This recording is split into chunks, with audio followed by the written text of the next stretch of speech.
Good evening, Mount Pleasant, and thank you for joining us tonight as our first meeting of the month of August for City. Tonight, Councilman Galen Adams will be leading us in prayer.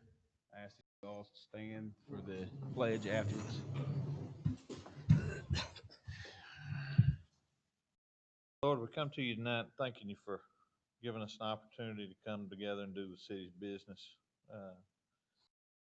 I want to ask that you be with the people who are sick in the country and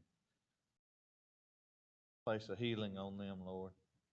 We ask that tonight you be with Councilman Chappelle and his family as they've lost a family member.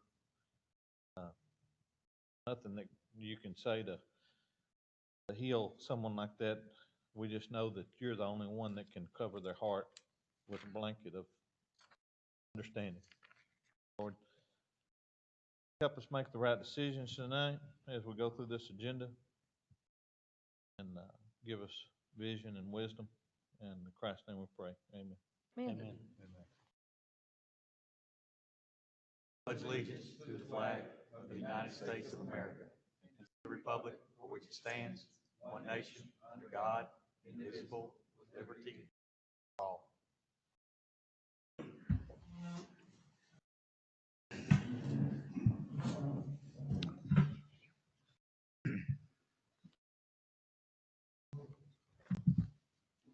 Okay, again, I want to thank everyone for joining us tonight. We're going to dive right into our regular session.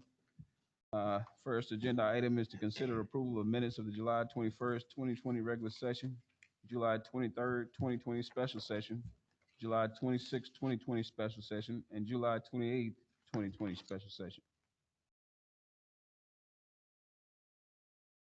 After review of the minutes, I'll make a motion that we approve the minutes of the July 21st, 2020 regular session, the July 23rd, 2020 special session, the July 26th, 2020 special session, and the July 28th, 2020 special session as presented. I'll second that. Okay, we have a motion by Mr. Tim Dale, second by Mr. Henry Chappelle. Madam Secretary, record the vote. Councilman Adams. Aye. Walker. Aye. Squirrel. Aye. Chappelle. Aye.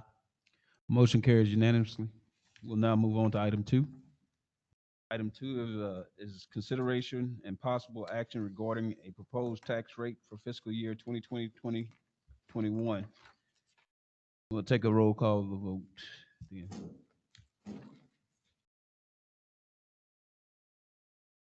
Evening, council. Good evening. Good evening. Good evening. This year, we are under the SB2 legislation that was passed here recently. I have researched it and attended several classes on this, and we have several property tax codes and local government codes that govern the way we do things here. And the council must propose a rate for the FY 2021 budget if it intends to fund our budget with the tax rate. And so the tax rate generally is split into 2 parts. Our tax rate is split into 3 parts. You have the part that's going to actually fund the operations of the general fund, our maintenance and operation. We have our cemetery rate, and then we have our debt rate, which funds the debt portion of our tax code. Now, the cemetery rate generally floats between 0.29 and 0.28. Based on where our appraised values came in this year, the cemetery rate's going to be right around 0.28. And then 0.0028. The amount that we need to fund our debt this year, as calculated by Titus County and verified by me, is 0.0698. Now, the amount that will generate, which is commonly known as the effective rate, but according to SB2 is the no new revenue rate, is the 0.2952. And that is the rate that will generate the same amount of money as last year rate, less the new growth. Now, with the new growth, that'll generate about $30,000 more in our general fund this year. And that's kind of what we've built our budget around, based on your request. The current rate last year was a total rate of 0.3712. And that was a operations rate, that would have given us an operations rate of 0.2985. So it wasn't really that much more than the 0.2952. This year, the rollback rate was 3.5%, or what they're calling it's not really a voter approval rate, but it's like what they set as what the kind of the rollback rate was. And that would have been 0.3798. Because we're a smaller city, of less than 500,000 population, this city gets to do something called the de minimis tax rate. And so that is what is set at our voter approval rate. And that de minimis rate for us would be 0.4606, which would be basically the maximum rate that we could go to and set as a city. And so that technically is our cap, our rate cap. If we set the tax rate at 0.4606, then we would have to call an election, and the voters would get to vote on whether or not we got that rate or not. And so the revenue that we would generate if we set it at that 0.4606 would be $554,000. That's what we would generate if we set it all the way at that maximum cap. Did we go through this during the budget? No, because we didn't have these numbers. We didn't have these exact numbers at budget. So I So just, when she gets through, we've already talked to you and you've already said we're going to, at the no new tax rate. So when you make the motion, it'll be at the 0.3678. yeah, and I've given you a copy of kind of what that is for y'all. That the motion has to be read exactly like this, based on what the Truth and Taxation Code says. So I've sort of put it there in front of you. And again, this is not setting a tax rate tonight. It's making a proposal that this be the tax rate, and then we'll set the tax rate in 2 weeks from tonight. Right. Whatever you Or 3 weeks, propose here 2 weeks. is the highest tax rate you can adopt. So you can actually propose a higher rate tonight and then adopt a rate that's lower. So this is just saying that this is the maximum rate that you want to adopt. So if you set it at the no new tax rate, then this is going to be the maximum rate you will adopt. So if you wanted to propose, the de minimis rate, or if you wanted to propose a 3.5% increase, or you wanted to propose any other rate that was higher, you could still adopt a rate that was lower than what you proposed. Our budget is balanced at this lower rate, and it's your call, but it's, The rate that I printed out for you is the no new revenue motion, because that's what our budget is on. In your agenda items, if you wanted to propose a higher rate, I did give you some alternative motions to make with different tax rates. One at the 3.5% increase, one at the current rate of 0.3712, and then at the de minimis rate. Based on the tax, I'm required to give you all the information so that you can make your decisions based on what rate you want to adopt. So I'm making sure you have all the information based on the tax code, so that you can decide what rate you would like to propose here today. Okay, thank you. Go ahead, You ready? Jason. Yeah, the floor is open if you, Okay. if you I'll care tell to you make a what. motion. I'll move that the council propose a maintenance and operation rate of 0.2952 and a debt rate of 0.0698 and a cemetery rate of .0028 for a total property tax rate of 0.3678 per 100 of assessed valuation.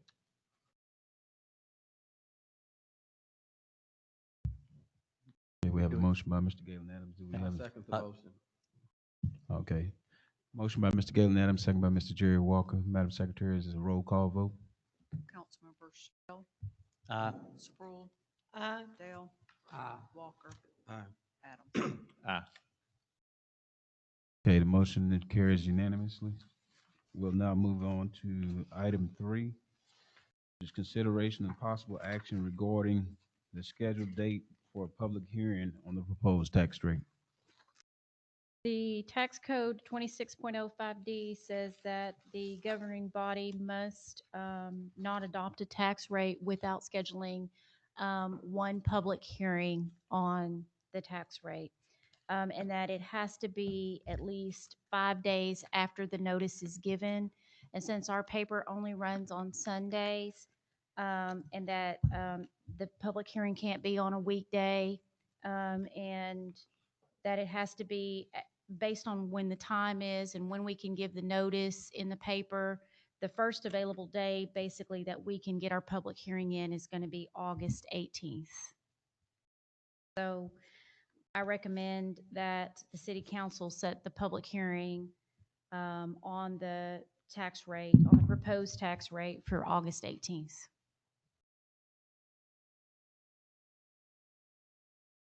Okay, thank you. This time the floor is open for a motion. If you- Will that hearing, will they be able to participate online like we've been doing our meetings? Just like tonight?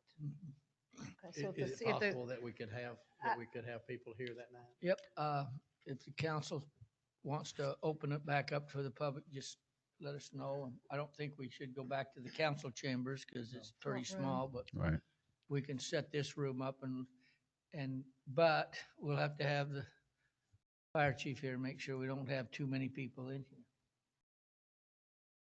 At least if we're not going to, let's please put in our ads and our notices that, and so they know how to zoom in or whatever this is called. Let's be very clear to them, their options to participate. If you want us to just take the tables out and set up chairs, in fact, we can open this and turn this around maybe and have the chairs out there, that'd be fine. Set them 6 feet apart. I know there's a lot of people that want to come and talk to y'all personally, face to face, so. I don't really see an issue with that. If we can open it up, as long as we can maintain social distances and require them to have the mask and whatnot. when they I come doubt in. we'll be able to But- maintain the social distancing. We will while they're seated, but Yeah, I'm saying we can only have so many, and I guess, like I said, the fire chief will be here for that capacity of how many chairs or whatever we have set up. So I wouldn't say we'd have a large crowd, but I mean, we can open it up with at least where a few citizens can get in. But that's something I'll leave open to the council if y'all think that that's suitable.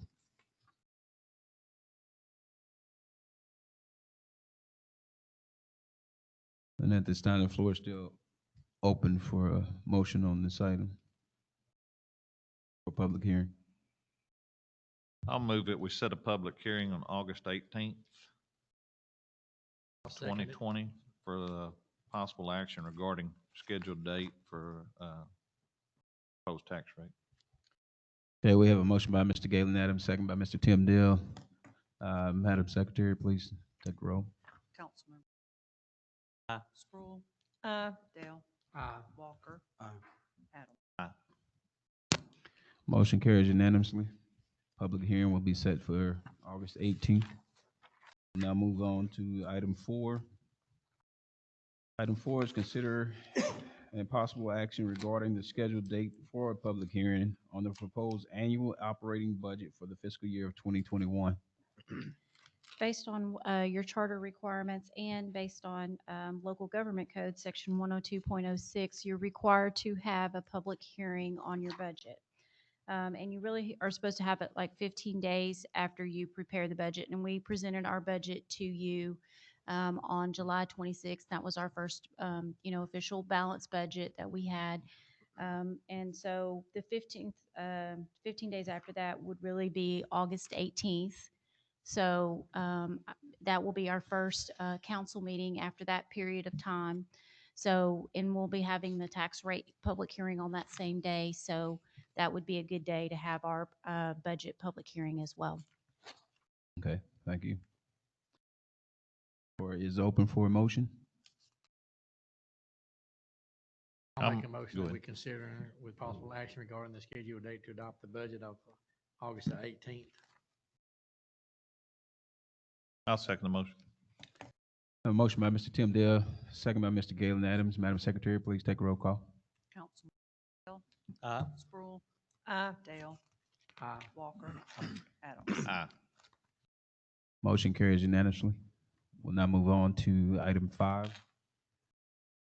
Item 5 is consideration and possible action regarding the scheduled date to adopt the budget. Based on truth and taxation laws and local government code, section 102.07 says, at the conclusion of your public hearing, your governing body shall adopt your budget. So after you conclude your public hearing on the budget, which is going to be on August 18th, then you're supposed to adopt your budget. So I recommend that we set the date of August 18th following the public hearing to adopt our budget.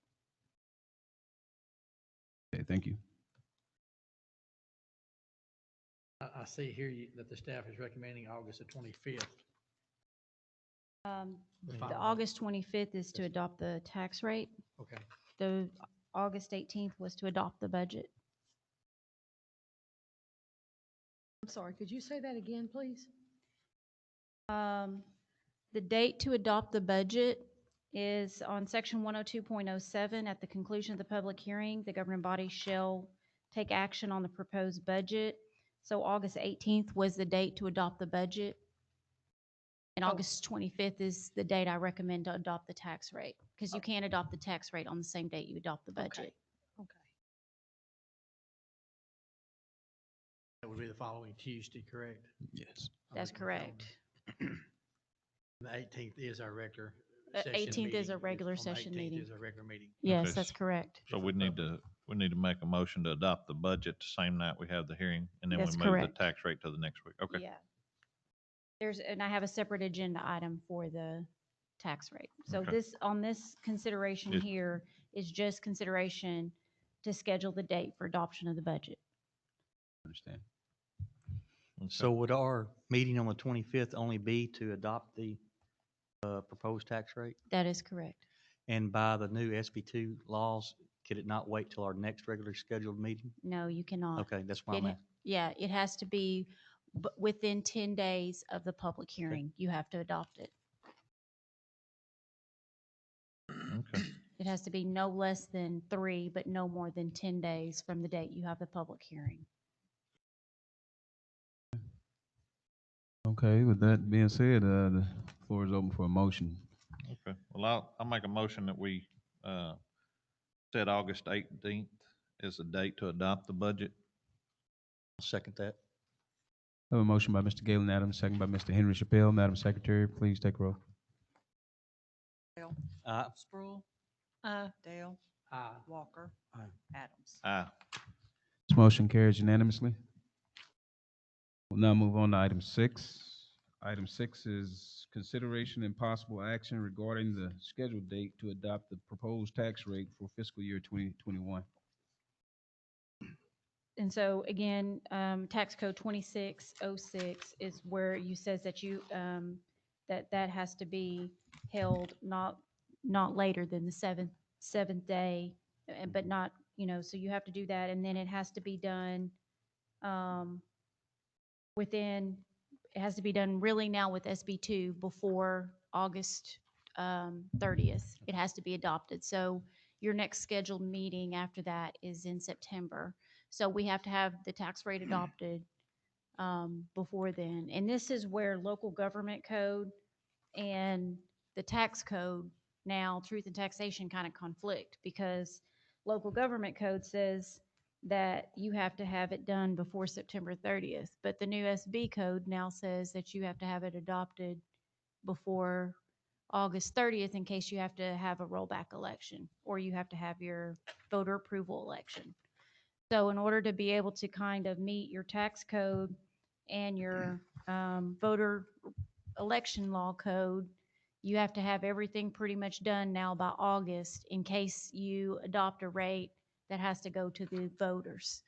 Because you have to have all that done now by August, which whereas before, we pretty much just had to have it all done by September.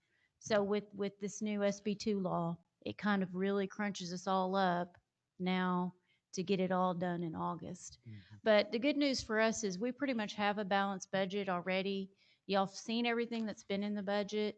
We're ready to move forward, and now we're just going through the tax rate process. So we're in really good shape. So I don't think we will have a problem meeting this August 30th deadline.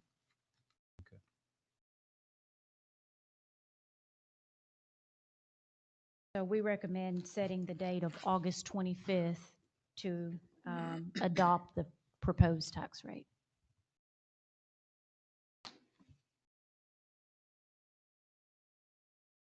Okay, at this time, the floor is open for a motion on item 6.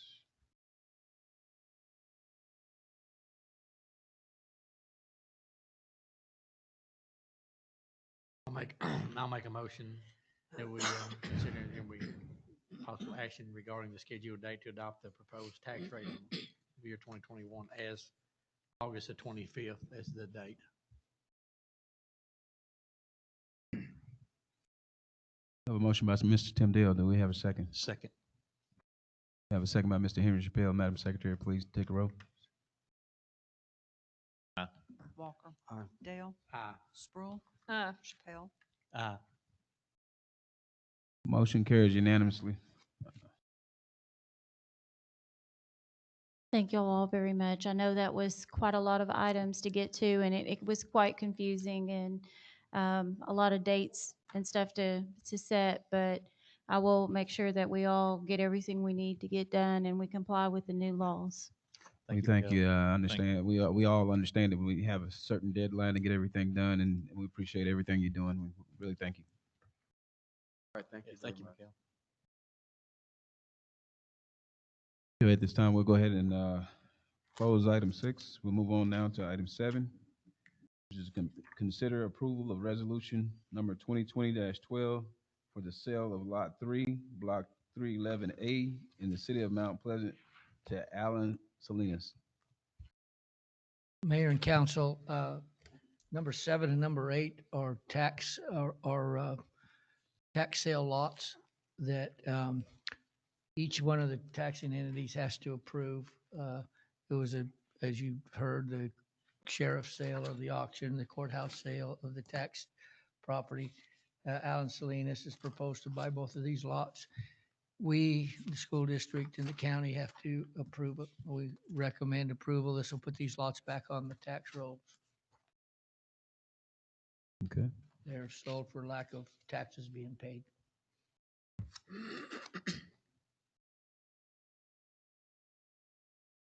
We recommend approval on both of those. Can we combine them in our motion? Not the way they're No, we listed. cannot. no. We have to do them separately. So do we think that the offer that's proposed are fair prices? Yeah, it went, Mr. Tim Taylor is our tax attorney, and the amount we'll get, I don't know if it's all of the taxes owed us, but it's pretty much all in school and the, it's to help pay the taxes and then get them back on the tax roll, so. And he was the highest bidder, so. So on this first one, he offered 2,000. That would more than cover the outstanding debt on I taxes. don't know that it does, it just gets it, No. it just No. gets it, Yeah. It's just basically gets just it to back get it on the back tax the roll. Gotcha, tax gets it back on the tax roll. But the building, the house that's on there is not, Right. it has to be torn down, so Right. Yeah. it's gonna cost him to do that.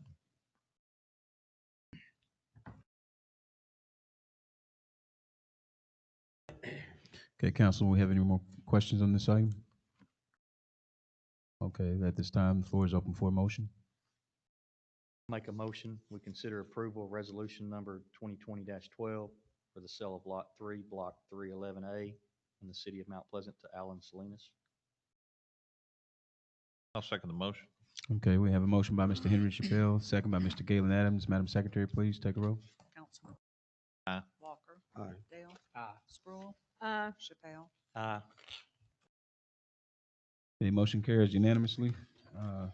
We'll now close item 7 and move on to item 8. Item 8 is to consider approval of resolutions number 2020-13 for sale of lot 1G, block 196 in the city of Mount Pleasant to Alan Salinas.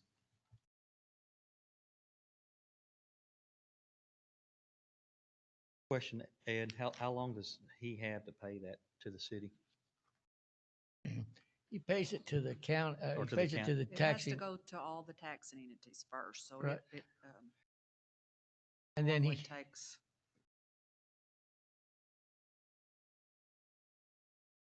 Or we collect on it? yes, sir. Okay.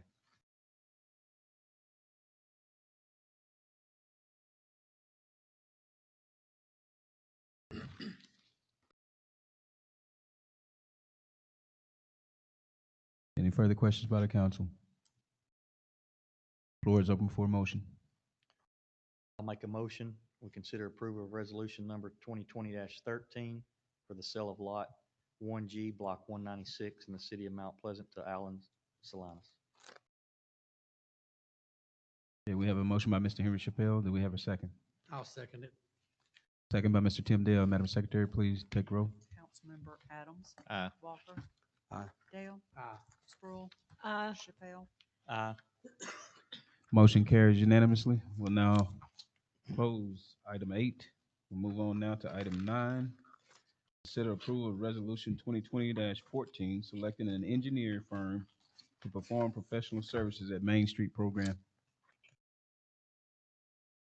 Mayor and council, if you remember, a couple of weeks ago, we had an item on the, are you coming forward to this? We had an item on the agenda. You know, the grant program that we decided to go for a grant for sidewalks downtown, $500,000. We have to select an engineering firm. Remember, a couple of weeks ago, I brought forward an item to hire KSA. And then we realized the grant writer contacted us and said, there's actually a procurement process that has to be done. You have to receive requests for proposals from engineering firms. Then you have to have a team, a panel of people that rate their application, their proposal. And in the rating process, you get a grade on it. And then the highest one is the one you award that to. We had 3 engineering firms: Hayes Engineering, KSA Engineering, and Schaumburg Polk. And that's SPI, I think is what they call them. And we rated, the panel was me and Mikhail and Robert LaCroix back there doing the sound, and Councilman Walker. And we each filled it out. We read them, rated them in the different categories, added it up. And the engineering firm that came out with the highest rating was SPI or Schaumburg Polk. And so based on the rating and the procurement procedure, we recommend to approve to hire Schaumburg Polk to do the engineering work on these projects. Ed, where are they located? You know? Yeah, we've got their deal here. I don't Well, remember, are they I was just curious. out of Tyler, or do you know, Mikhail? yeah, they have an office in Tyler. They done work for us before, the city of Mount Pleasant? No, No, they have not. that wasn't one of the rating things, the deal. Their office location that they will be working for us from is out of Tyler, but they also have offices in Beaumont, Houston, Port Arthur, and Terrell. And one of the things we rated them on is, have they done these types of projects before, and have, you know, and how they are at getting them done and schedule and budget and stuff. So they rated high, as did KSA.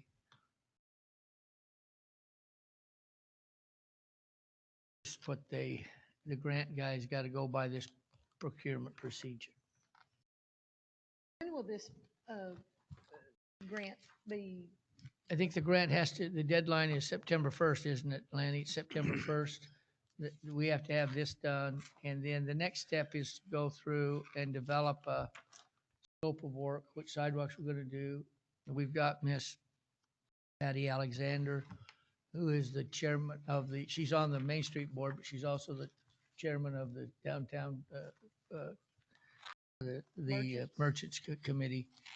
And she's agreed to be, to meet with us, work with the engineers and the grant writer and help us come up with a scope of work. Well, I mean, okay, and I Then understand. then But I it's- mean, in reality, if we go, when the steps are done, is this something that would maybe happen in the near future? Yeah, it'd probably be something's done maybe next spring, I'm Okay, thinking. great. Please.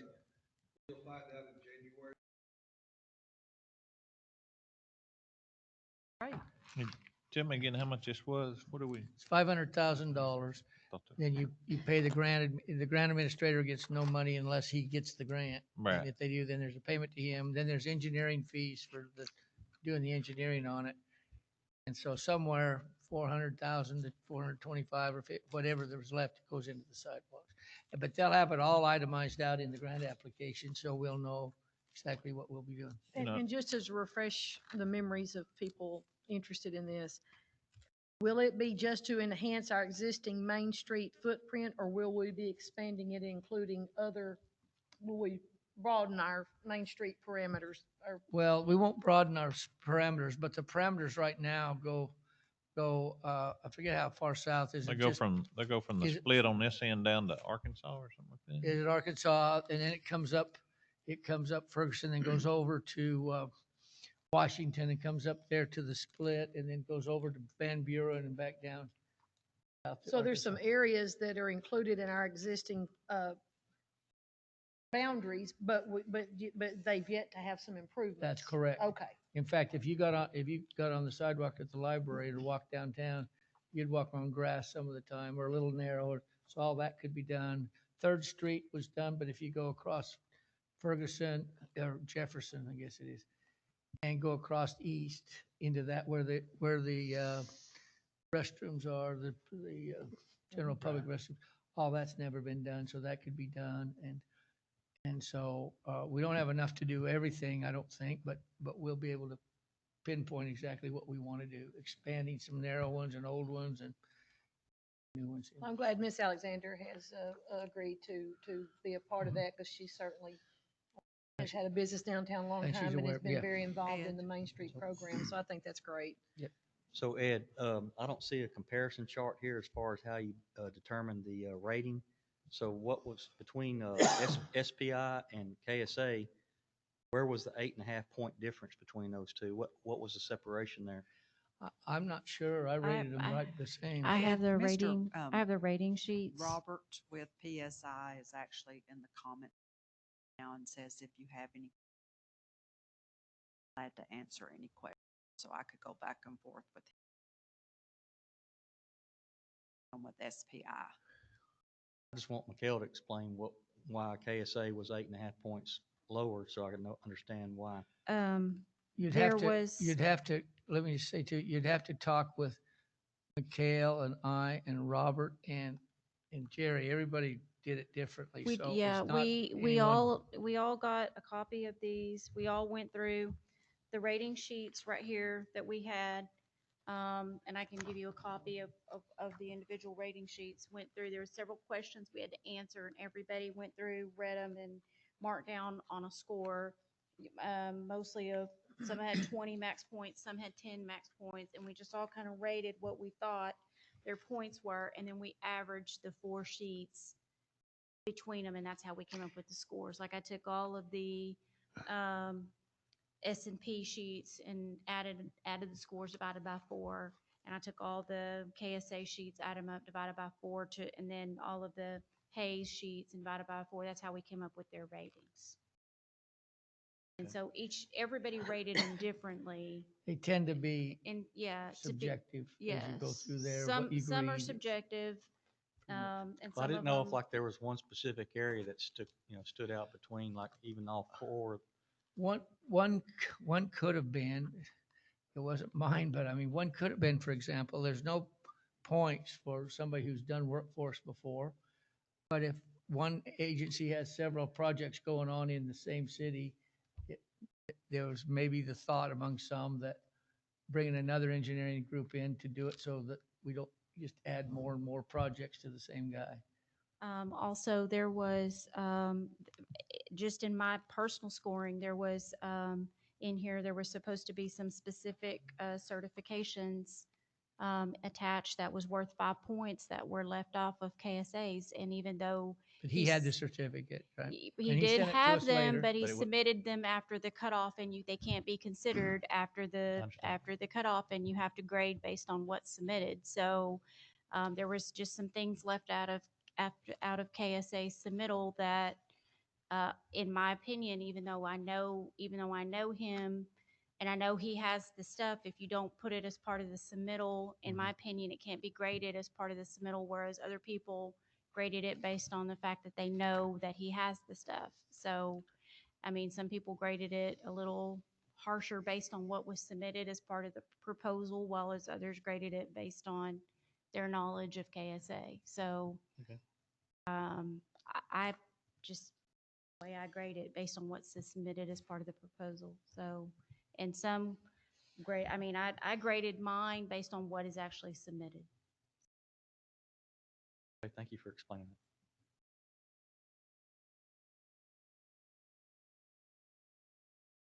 Thank you for that clarification.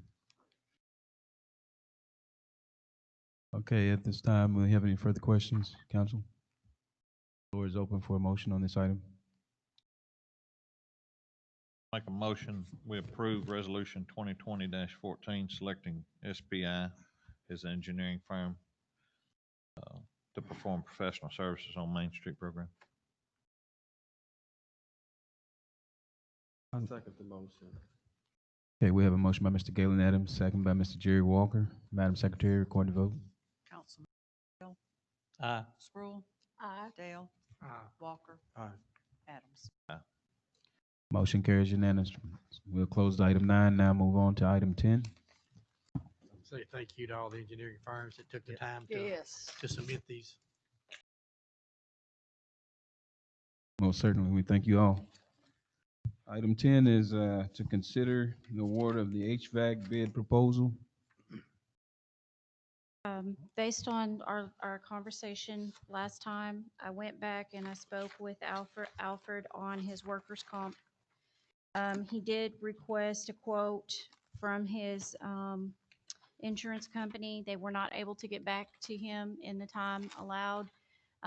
He said that basically what he would have to do is increase his quote for the cost of the workers' comp. He felt like it would be about $15,000 or so that he would have to increase his bid by. But he just wasn't sure, because he hadn't had time to get it back. He had some medical issues that he had to tend to, and he was not able to get back with us. So as it is right now, he would be unable to provide workers' comp insurance without increasing the quote for just whatever the cost of the insurance would be.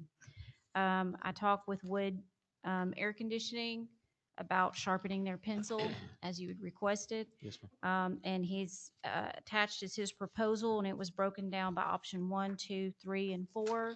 He said that if we wanted to decrease the price, then we could choose to take off an option, which he broke it down by either annual maintenance. We could just either no longer accept the annual maintenance, or we could just not do the seasonal startup, or we could not do the quarterly maintenance, or we could choose to not do the preventative maintenance. That's what his, but he said that as far as that was concerned, this was as low as he could go on his prices. So as it stands, Wood air conditioners at 47,500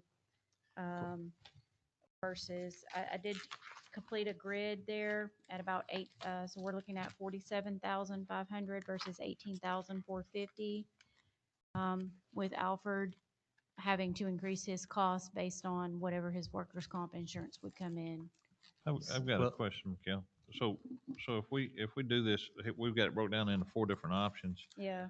I mean, if we do a quarterly maintenance at 21,000, Yeah. why do the other ones have to be done? You know They what, don't. that's letting them look at you for They 4 shouldn't times. be. I mean, it should be one option Yeah. or no option. Well, that's what I'm saying. And- I mean, And in my opinion, option 4 is sufficient for the city.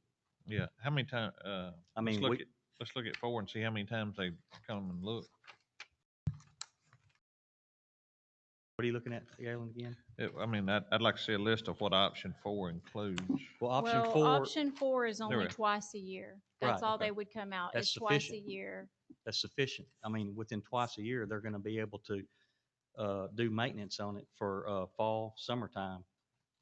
I mean, and even in between that, even if you were to go with option 2 quarterly, even if you have an equipment failure, they're still going to come out as a separate charge for that. Okay. I'm just saying, I'm just giving you my opinion on that. All right. Where, in my business, that's where I work, that's what we do. We do a Okay. preventive maintenance where we do it twice a year, and it's sufficient for the units. Okay. It's open for discussion, so if anybody else has any other options to Well, I mean, explore. when I saw the options down there, I mean, that's kind of what I popped in I my don't know mind, why, is pick I don't one know or the why, other. right, I don't know why Wood want a city to sit there and say, we're gonna take all 4 options, because these overlap each other, Yeah. some of Well, them. I think that's probably why they drew it out that way, maybe, Yeah. Okay. you know, is So- so you can pick and choose what you want, you Right. know? That's the way I read it anyway. If my memory serves me, when we discussed this in a previous meeting, there was something mentioned about filter changes on the units. Mhm. That's Now, correct. that would not be, we was, then, if we go with option 4, I'm just asking for clarity, we'd still be responsible to make sure the filters were changed. Is that correct? That is correct. Mhm.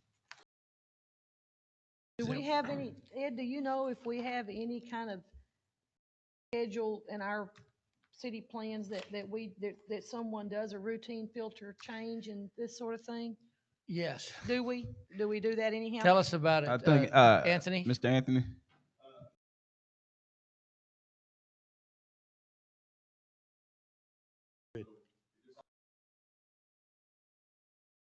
So we're doing that in-house. We are, and I'll tell you the other thing, Carlos, this contract, he just, I checked these air conditioners anyway. Right. So.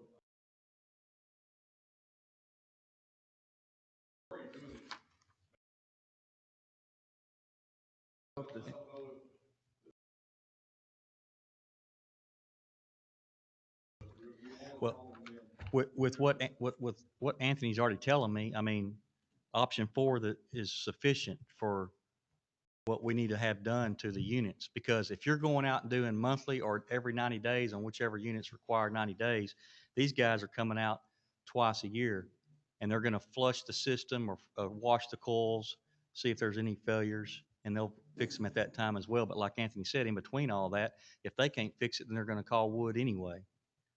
But I don't see the sense in the city spending $21,000 to come out here 4 times a year on 71 units. That's just my opinion on that. Because there's no sense in replicating some of the work. If Anthony's crew or guys are already doing that, there's no sense in us paying for that twice.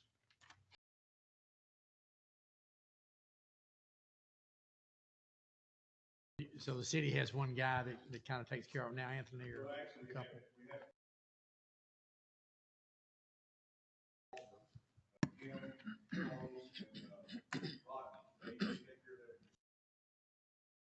And Anthony, I'm guessing all that's documented as far as what y'all do. You know, you document, hey, I changed the filters on this day for this unit, this building, et cetera. Last I know, there was supposed to be doctors. Okay, just so we just have some kind of record. I can follow up with that. That'd be good, yeah, just a good schedule, which I'm sure they have. Yeah. Yes, they have a list that they go through.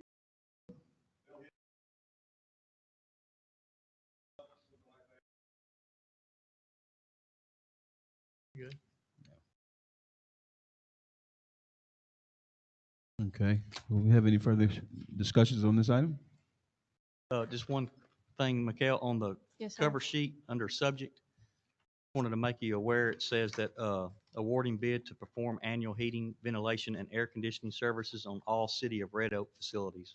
I didn't know if that was a victim of copy and paste or. Yes, just- sir. Okay. It's just, still trying to transition between Yeah, no, that's cities. fine. I just I'm didn't- sorry. no, I you're good. just, I do have a question. How the city employees do the maintenance? What, are there certain things that they're not qualified to do? Well, I mean, they don't check the refrigerant system and stuff like, they're just changing the filters and stuff like that, correct? Yeah. Yeah. Yeah. Yeah. But then that's what, I mean, if you have a preventative maintenance where they come out Yeah, that's what I'm a saying. couple of They're gonna- times a year, well, they can plug the stuff in and, none of them are certified HVAC That's the question. people. That's when they Right. call Woods. Right, Yeah. but you don't have to be a certified HVAC tech to change a filter. yeah. Hope not, 'cause Or I've to been doing it at my identify- place. Or to identify when the unit's not Right. working, and that's when Yeah. you call Wood. But whenever, we were Right. discussing with him, he was Right. saying that he doesn't do the monthly maintenance Gotcha. on them. He doesn't do all those checks and stuff on Right. them, at least whenever I was discussing this with him when we were going out for these bids. So I was just trying to get a maintenance Right. program in place for these air conditioners, Yeah. so. Well, and again, I think you did good, but I think option 4 is sufficient for the city, because again, Of course, if Woods Maintenance includes this, when they come out both for the summer, fall maintenance under option 4, they're going to clean the coils, they're going to Okay. check the levels, and if they see any deficiencies, they're going to correct those. And then, again, even if we opted into every one of these options, there's still going to be units that are going to fail in between those maintenance visits that Anthony's guys are going to have to call, and Wood's still going to have to come out and fix it. So again, I think option 4 is still the city's best choice. and we've used Woods, that's who you normally call. That's who. Is Woods the company that we normally call? We don't know what we spent last year on maintenance or anything through them, I don't guess, that Woods you offhand. Right now, their HVAC maintenance isn't split out in the budget. It's just under building. And so it's just kind of been all grouped in with all of our building and maintenance costs, which is around $120,000. So the actual amount's not split out. That's fine, yeah. Okay. We could ask that last time. Sorry. And one last question, we're in the process of looking at redoing the police station's HVAC. I don't know, maybe Lanny might can answer this, but are we going to maintain the same number of units? We don't know yet, do we? Well, the way we're discussing it right now, we would add building just to be close. Okay.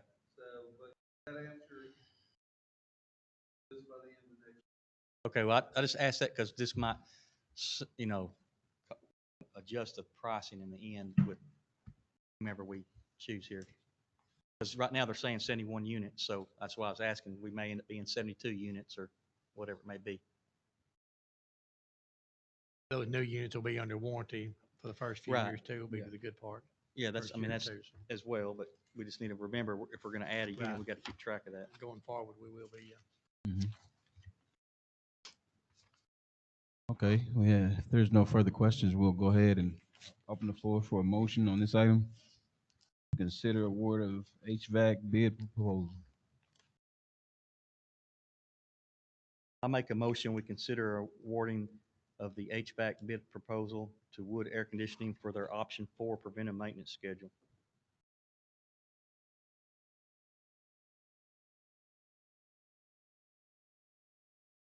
I have a motion by Mr. Henry Chappelle. Do we have a second?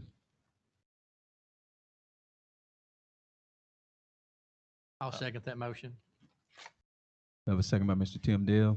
Madam Secretary, record the vote, please. Councilmember Adams. Aye. Walker. Aye. Dale. Aye. Sproul. Aye. Chappelle. Aye. This motion carries unanimously. We'll go ahead and close item 10. Move on to item 11 is the discussion regarding extended utilities to the southwest part of Bill Ratliff Freeway, which is US 271, to allow for development. Uh, Robert knows most of this, but he knows we've been getting requests. We got a request from a state agency that wants to build a facility out at the corner of Monticello and the Loop. And we don't have utilities out there. And I thought it might be a good thing just to come and ask y'all if we did look at what it would take to take utilities out there, both sewer and wastewater and water. Of course, you could take water and let them do a septic system. But one thing I've heard since I've been here and I've heard from some residents is we always were told that once the loop went in, that it was going to develop like crazy out there, and it hasn't developed yet. And there's two reasons why, mostly. Well, there may be more than that, but number one is there's no water and there's no sewer. And so we've got this request to go out there. We could extend utilities out there. What I was thinking is we could add them onto the, if you wanted to, we could add that project onto this $4 million bond we're selling, and another $4 million in 2 years. We could add that on there and actually do a project, get it out that far. Eventually, we want to go under the freeway and put it on both sides of the freeway, water and sewer, so it can develop. So we can leave it as is, or tell them we don't have a. They've asked if we don't let them do a water. If we don't do a water line, can we do a well? Can they dig a well, and can they have a septic system? And we're not too excited about the well part. The septic system, we have septic systems in town, so. Are these businesses that are wanting to do this, or this This is- landowners? This is, we're getting a request from a state agency that wants to Okay. build a facility out there on the corner, and there's no utility. So I just thought I'd ask y'all, are you, What kind of facility? Go ahead. Robert? Is it gonna have some, if we're gonna get some Jobs. jobs out of it? That's where I'm Get getting. what? We're gonna get some jobs out of it. They're Oh, gonna be, probably jobs, yeah. No taxes. no, but jobs. Yeah. That's important too. No, it is. The request is from the Texas Department of Criminal Justice. It's basically a office facility, about 5,000 square feet. They'll probably employ about 15 people. Pretty much those people are parole officers in the area. And I don't know what district or how much they control. They're building several in the state, different areas. I think they're just trying to get them more out located in these areas, more rural areas, or areas that they, or however they district themselves to put this in. Now, the person I'm talking to is, I think the person I'm talking to is basically a independent contractor who works for the state. Out of Texarkana? No, he wasn't out of Texarkana. He was, actually, he's out of Bernie, Texas. Hmm. And he had indicated to me that, or San Antonio area, but that area. But I think what they're doing is they get these they get a contract. I think they build the building. They actually may own the building itself in the land, and they do probably a long-term lease back to the state. And the state, they're not the property owners, and these companies are doing this for them as a state contractor kind of thing. So they'd So- be exempt from property tax, Ed? So- Even though it's a lease back. It would be because. it's Well, like that. I really don't know that answer, but if it's a state agency, it generally is. There's some, It might, yeah. probably has an exemption on it. May So I Ed, how speak? many linear feet are we talking to have to? Lanny did Danny did some cost estimates for us. I'll be glad to let him speak to on the this. cost that he did, though, we probably would want to go out with bigger lines so that we're not just serving them, because we'd want to expand from there sometime. Yeah, That's exactly, what I- yeah. That's So- where I was driving. Mhm. So the cost would be a lot more than what these guys would use, but it would open the area up and be closer to start putting utilities out along there. So And I don't know how we would work this out with them currently. I mean, they have budgeted for some monies for water and sewer, obviously, to build a building. So they may be able to contribute in some proportional amount, and probably not to the extent of what they're getting necessarily. But you've got other Be nice. potential property owners that are going to tie into this line. You don't really have impact fees set up, but there may be some way legally we could set up a pro pro rata to where, when anybody, and I think they can set that up with the amount, you can divide that through the amount of sewer and water that you're putting in. And when people tie into that, they'll pay not just the, getting tied in a tapping fee, but they'll also pay an amount that we call a pro rata amount for some portion of that line that we determine that. I think we could probably figure that out. I don't know if the city's done that in the past, so I'm not really sure if you've approached it that way. But I think you could approach it that way on this line. But this would also, as Ed mentioned, I would believe, in this area, usually the most expensive thing generally is trying to get sewer, and then water is second. And sewer is always the big elephant in the room to try to get. Would that the have to have a development lift curve. station out in that area I there? believe it would. I think Planning can address that. There is a lift station potential on this property out there to get it. That to they get could be lifted. tied into? Yes, yeah. What type of dollars are we talking about? Do we have any? I don't know, Laney, you'll have to address this on the lift station. I know these figures were based on the line. I'm not sure that was a sewer, lift station in the sewer.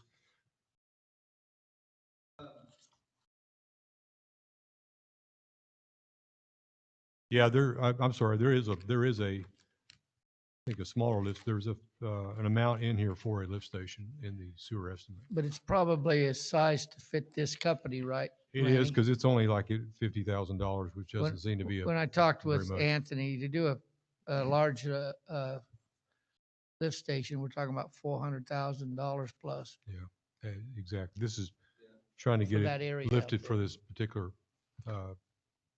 company or building. We actually redid the cost estimate.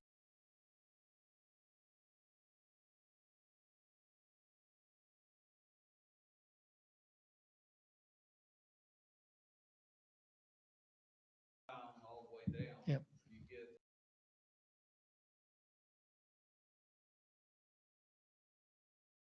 Yeah. After that. So yes, it was gonna cost.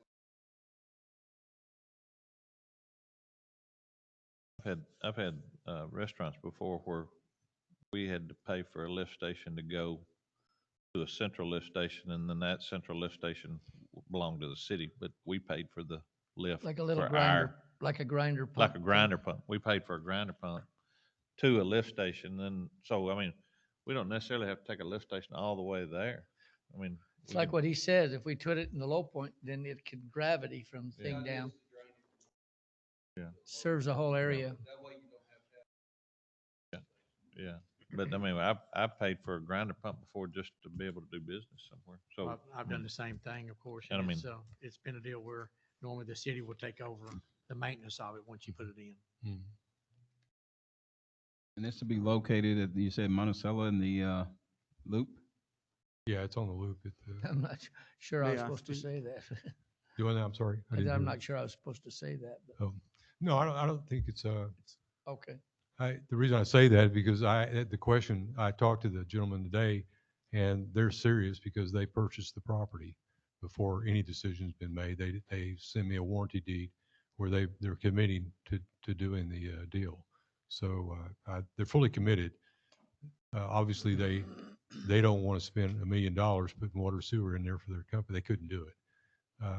But they would, that's why Ed mentioned the options. If they want to build, if they can get some way of getting in there, they're dead set on building it for sure, but they can't afford, it's impractical for them to put that much money into it, so. May I speak? Yes. I retired from the Texas Department of Criminal Justice Parole Division. I worked there for 20 years. And this is one of the only offices in Northeast Texas that doesn't have an office. That office is in Dr. Lawler's building. That's been there for many years. They've been talking about this for years. There's a DPO 1s, 2s, and 3s. There's a unit supervisor there, which covers Mount Pleasant. And then there's a parole supervisor. I served at all those in my career, who covers Texarkana, Paris, and Mount Pleasant, and Greenville. Greenville and Paris already have new offices. This is something that they've been thinking about for a long, at least since the early 90s. But just to find the space, I had heard someone tell me weeks ago about this proposal. because I'm retired, I don't really tune into it like I used to, but I heard them say it on the phone the other day. But it's something for public safety. And if you know, crime and criminology with the police and sheriff's department is something that has to be built for public safety, and it's for long-term purposes. And that we've been looking at a parole office for many years. Okay. We're not voting on this tonight. We're just hearing the This idea. this is just discussion. We'd like to get some feedback because we're bringing you a bond issue forward. the I'd 4 like to million. see a map of the whole street and the whole, where the affected go. properties would be. You know, to me, there's a lot of things to consider. The end result, and of course, I'd love to have an office here, and I don't know why they chose that location to build an office building. If it, if, I don't know what requirements they think they need as far as traffic count, ingress, egress, what Access, their yeah. purpose, how they evaluated that site, for the location. And, but since they won't be paying taxes, I just think it impacts the entire tax base. And so to me, I mean, if we're going to do a good job and then evaluate the Sure. expense, the taxpayer's expense to expand utilities to that location, and if we're going to go just for them or make it larger for the future growth of that area, I'd like to see what area we're talking about and see the lay of the land, and how many potential roads that the state would allow, driveways, and, there's all sorts of things that have to be considered. They won't just it depends on lots of things. They've And got so- some pretty strict guidelines. I've been involved in that before. One of the Yeah. things that I'm just curious. we would, we didn't have a CIP here, and we put one together quickly for water and sewer. And most all these projects consist of projects that had been identified 10 and 15 years ago to be done and never got done. And so those are the ones we put on because they have the most need. But we're actually going to be working on a CIP, citywide streets and stuff. And so this area will be talked about. It's just that this company was right there. So we thought, well, let's bring it up, see if we ought to. And I think we can bring you some information so you can make a better decision. But eventually, we're going to have a CIP that will open up that loop. It's in the city, and we'll bring it to y'all and say, phase it in over years, add some and add some more, kind of open that up. While we're looking at that and where it's at, where it's located at, it'd be nice to know who the property owners are around there and Right. what their intentions are. I mean, I know a lot of that property on the south end of that's owned by one particular family. I don't know what their interest is in developing. I know they developed their own deal on one side, and I don't blame them. It's a beautiful place. I don't know that I'd want anything on my, but if they own the surrounding area around there, I'd just be curious if they were interested in developing it before we run a heavy water line out there. When this was annexed, I guess a few years ago, there were a number, there's 4 or 5 212 development agreements. If you Okay. I don't know if you were on the council at the point. you know. No, At least there's about 3 or 4, and maybe one of the families you're talking about. Yeah. There's about 4 of them or 5 of them that have these agreements with the city. Not sure the longevity of them. Usually they're 10 to 15 years. Right.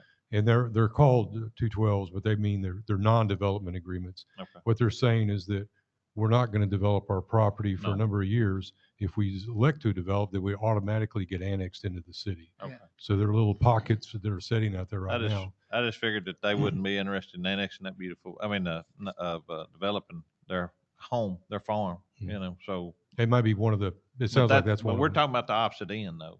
We're talking about the southern end. We're The southern closer end. on the southern Okay. end, so I'd just be curious to know who owns land and if it's eligible, I mean, if it's stuff that can be annexed, not annexed, if stuff can be developed, it'd be worth it to me to run the line and like y'all were saying, charge for the tap into it and to help them, I can't remember the word you used. Pro but- rata. Yeah, Correct. but that would Or be, impact. that would be something that would interest me if the development was there. And at the minimum, I'd like to just see what the cost is going to be to run those utilities. Yeah. Yeah. We Yeah. I mean, let's just see what that number is going to look Absolutely. like. Well, I think Lanny's calculated some numbers. What is but- that? Yeah, but Me- did he calculate numbers just for numbers to get to this new No, proposed no, business or to it was, develop? no, it was for the Okay. proposal. I mean, Okay. I don't know. The one you sent? We've got some numbers on it Okay. right now. I just was saying, if we're gonna go with that larger lines, Right. how many potential, in 20 years, people could be able to tie into it? Yeah. You know, to do that, and then there's no growth in 20 years, I don't know if we. Well, you don't if it really know made how, any difference. you don't really know how the land, I mean, in these parcels, it can develop in any number of ways, small parcels, large parcels. But So then you have a- to have ingress and egress, you have to have a driveway to get it on and off of your Well, state. yeah, but the and- state and- there are some guidelines and you can create shared access on these roadways Right, too. but there's just so many things to Yeah, consider. you got to consider those things. Right. I will tell you the one thing though is that with this particular property, they are actually pending tonight, actually, they're probably going to submit a zoning application. The property's not zoned currently. It's in the future development status right now since it got annexed in. So if they submit a zoning application, essentially somewhere in that process, we've got to answer that question about development, whether we're going to allow them to go septic and a well, or we're going to be willing to bring sewer and water to them. Now, you can, even in a zoning proposition, that can be a factor whether you will zone a property or not. If it doesn't have adequate utilities, you don't necessarily have to zone it. But I believe they're serious, so they wouldn't have purchased the property. So they're going to bring that application to you probably within the next month or so. Well, that may be serious, but I mean, that zoning is serious too. That's gonna set the stage for what might develop out there depending on how the zoning goes on that. If it's industrial, light commercial, office, whatever. That's correct. So it can affect a lot of things, and it affects the value of the surrounding properties and how we zone it also. That's correct. So And do we know who owns the land around us? Well, I mean, the tracks are listed, in the appraisal district. We can look at that and see who owns those properties. They initially came in with the annexation. There was a list of property owners down there. They may be probably still the same property owners. But again, these apparently some of them, this particular property, when they put the loop road in, I know it split the property. So there's, a piece on the east and a piece on the west side. So obviously the property owner's wanting to sell his property, and he's willing to let it be developed. So there is some, I'm sure there's some people wanting to sell the properties down there. So do the property owners know the person? I assume they do because they sold it to them. The property owners have sold that property to this person. No, I mean the other people around us. Oh, I don't know that they know that. No, it's not public record or anything. When we do the zoning case, and when we go through that process, then it becomes more of a public record then, what they're doing. Okay, Lanny, you had some, To answer your question about whether it would just take in that one person or whether the estimates will take in several opportunities. So the reason I'm kind of fuzzy on the numbers is I didn't bring them with me tonight, and I estimated it about 3 or 4 different ways. So even with that, I think I may have estimated away beyond that. One way we looked at it was just getting water to service them only. And we had to put fire protection in there, so you fairly large size line. Then we upsized that so we could do more of the loop. We would actually, with a big long dead end line like that, you would do a lot of flushing. Then we considered, taking that and looping that line back around like you would normally do, what that would cost, and that added a dollar amount to it. And we had the lift station as doing just what you were talking about, having, single lift stations here and there. And then we estimated it, that property draining down, taking in numerous other properties or crossing numerous other properties. We'd have a larger lift station pumping it out, and then we estimated even going just pump large enough to do that and a pump large enough to do future, or make a provision so you can put a different pump. So there was we looked at it a lot of different ways. And I was hoping tonight just kind of get your opinion on what you really want us to look at so that I'm not chasing so many rabbits. Or if you want to see it all, I mean, we'll give you a map and show you all of it. I think the spreadsheet that I sent over to Ed and Robert has, and McKell too, has the, actually the map on it. That we proposed in the ones I sent over. We've considered it several different ways. So I think what we're hearing is we want more information Yeah, brought I gotta back to have you. it. Do y'all need any more information? I mean, I would like. more. Lord, to No, me, there's a Well, lot of I mean- things I mean, involved I- in this. I- We just wanna know wanna- if you're obviously, interested I'd in like to see, considering I'd, Oh, absolutely. I'd like to anything see what a grow. larger Yeah, water absolutely. source would be. I mean, I don't think there's much sense in running water for one person unless all the land around there is owned by one person. They have no intention to develop it. So that would be the only reason you would want to run it. I would want to run it to one person. If we have the potential to develop any of that out there, I think if we don't put excess water out there, we're doing the wrong thing. Well, and I Waste of think we money. need to look at operation and maintenance. Like I said, if we loop it in line out there, Yeah. you're gonna have a difference in operation. That's right. Yeah. Right. Yeah.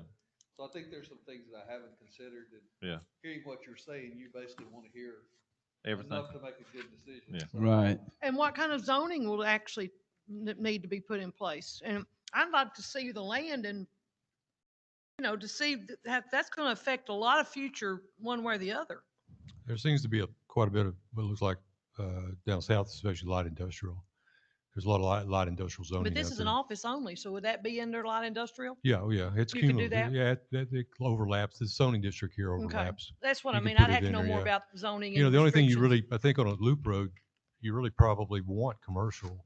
Absolutely want commercial. I do. I think and there's- commercial, you don't, There may be on a the loop. limitation to how much light industrial you want on it, but it depends on where you want it, but your light industrial does allow all the other uses underneath it, so it kind of works pretty well with it. So I don't think that would be a bad, even for this property, light industrial will probably be an okay use.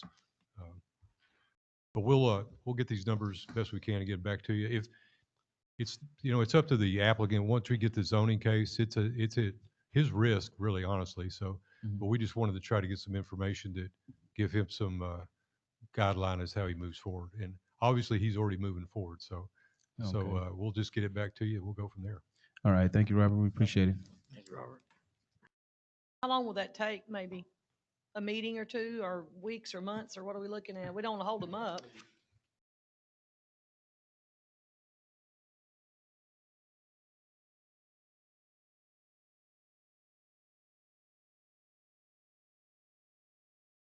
I personally want to see a map of the properties and that sort of stuff. I believe I've got enough of a head start to get work to you.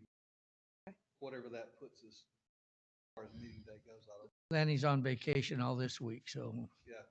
Okay. This is Yeah, you my look like you're on week. vacation. Yeah. Yeah. His price is higher when he's on vacation. All right, thank Yeah. you very much. Thank you, We Robert. appreciate it, Robert. Thank you. Thank you, Lenny. Okay, we'll go ahead and close this item, 11, which is our discussion. We'll go ahead and close that, and now we'll move on to item 12, which is our public comment.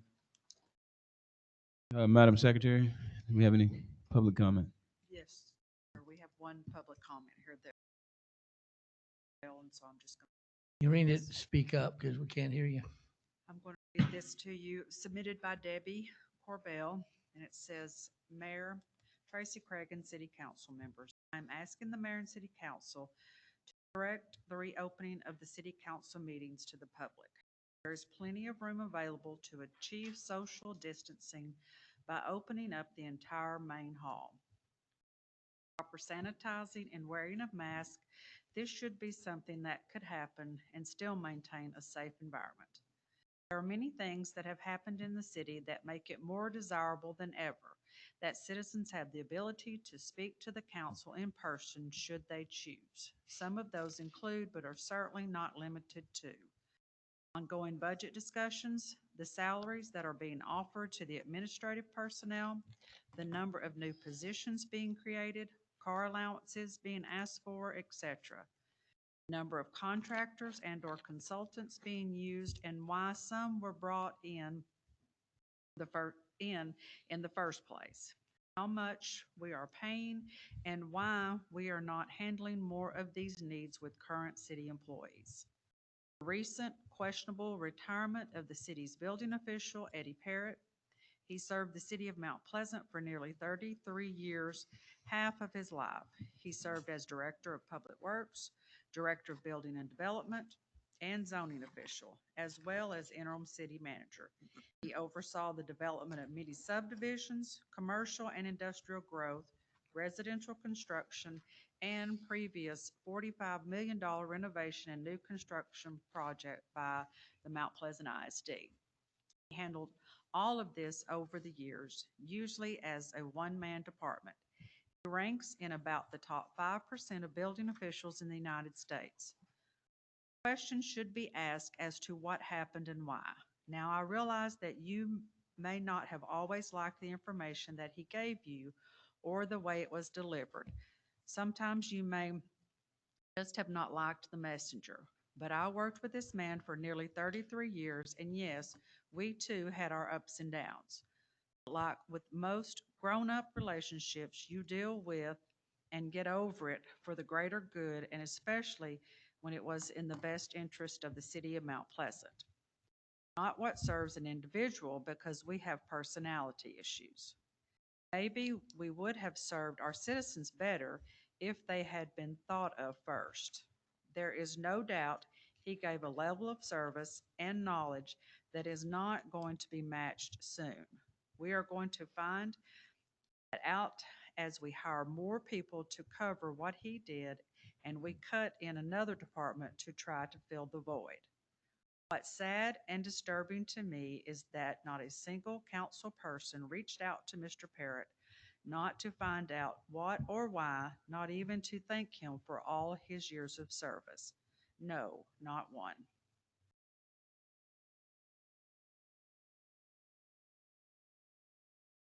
Hey, do we have any others? Is that the No, only one? sir. Well, I certainly understand the public wanting to attend the council meetings, and we will do our best to accommodate them, but that will be with limited capacity. And we'll get with the people that need to get that together to make sure that it's safe, but it will be limited, I will say that. Do we have any idea how many people, citizens at this point, if we open this up, how many we could safely allow in? I guess No, it'd be but like we'll a find first out. come, first served. The first one's here, and then after we had a certain capacity, we'd have to say no more. They'd have to go back and view it online, maybe. Right, right. There is that opportunity to view it online for those that can't make it, and because of this pandemic, that was one of the reasons we're doing this, is so that people can log in online for those that can't be here. There are, like I said, there are a few that want to attend, and if that's possible, and like I said, again, it will be limited. We'll have to get that number, I guess. How do we come up with that, Mayor? Well- That number? How do we get that estimate? What's that, Jerry? Want to come from the fire, want to make the determination? Well, first, no, No. we would set this up, open it up. We put chairs every 6 feet apart, front, back. And then we'd count the chairs, and that's that's the number. What we won't do is allow, or I would recommend not do, is allow people to stand in groups along the wall or out in the hall. If they can't fit in here in the chair, socially distanced, then they need to go get on the computer, unless we're ready to just open it up like they do the beaches. No, we're not gonna do that. I'll tell you that now. Yeah, we're not gonna do that. Again, We'll work it out and tell you how we'll many. get the math, and then we'll see what that Yeah. number is, and we'll make sure the fire chief know that as far as capacity wise, that's gonna be it. It's no different from the chamber. We only allow a maximum number of people in the chambers. Once we reach that limit, you can't get in. And when they're spacing the chairs and stuff out 6 feet apart, that's what we have to do to get that number to where it's accurate enough. Whatever number we come up with that's what we're gonna do for our capacity. But this will be about the COVID distancing, not about fire marshaling or anything. 'Cause- Right. Well, I'm just saying that will make a. Right. Right. But we're gonna try to do that for our next meeting anyhow, because Yes, we're gonna be we'll the do it. tax issues. Yeah, for the next few, because we've got budget items on. There's lots to talk about, so. Right.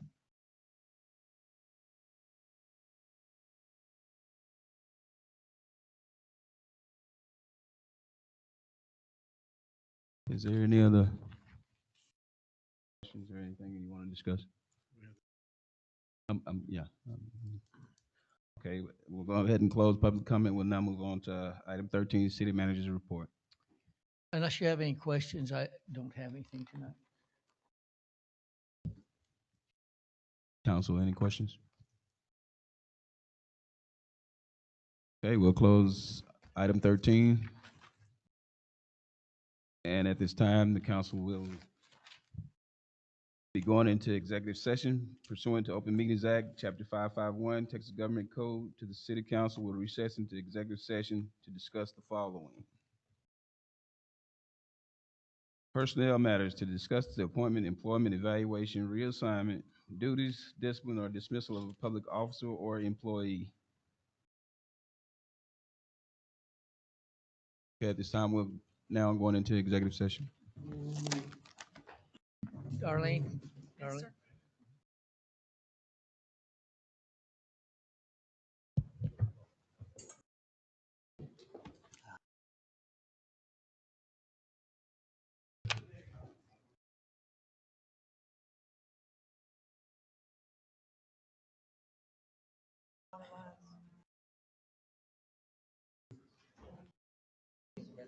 You did that on purpose. I think in the past. No plan.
time is now 8:41. The council have reconvened out of executive session.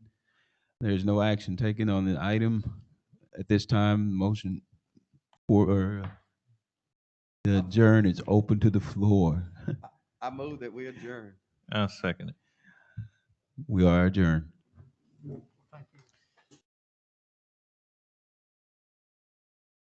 I want to hear just a little bit.